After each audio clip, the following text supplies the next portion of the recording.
दोस्तों, ये कहानी है एक लकड़हारा और सुनहरी कुल्हाड़ी की। एक समय की बात है। जंगल के पास एक लकड़हारा रहता था। वो जंगल में लकड़ी इकट्ठा करता था और उन्हें पास के बाजार में बेचता था कुछ पैसों के लिए।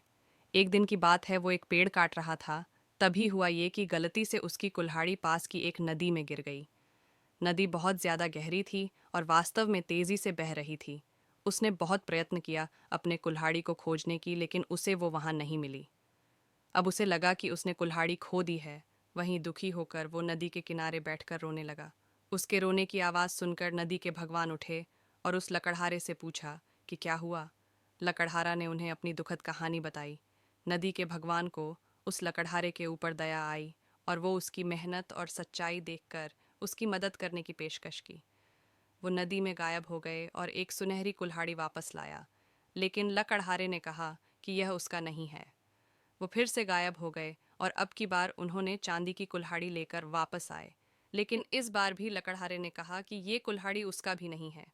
अब नदी के भगवान पानी में फिर से गायब हो गए और अब की बार वो एक लोहे की कुल्हाड़ी के साथ वापस आ गए। लकड़ी का कुल्हाड़ी देखकर लकड़हारा मुस्कुराया और कहा कि यह उसकी कुल्हाड़ी है।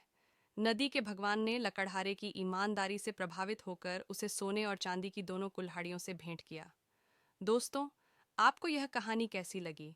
अगर आपको यह कहानी अच्छी लगी हो तो प्लीज़ मेरा प्रोत्साहन बढ़ाए और चैनल को सब्सक्राइब कर दे, ताकि आप लोगों के लिए इससे अच्छी वीडियो और कहानी मैं ला सकूं।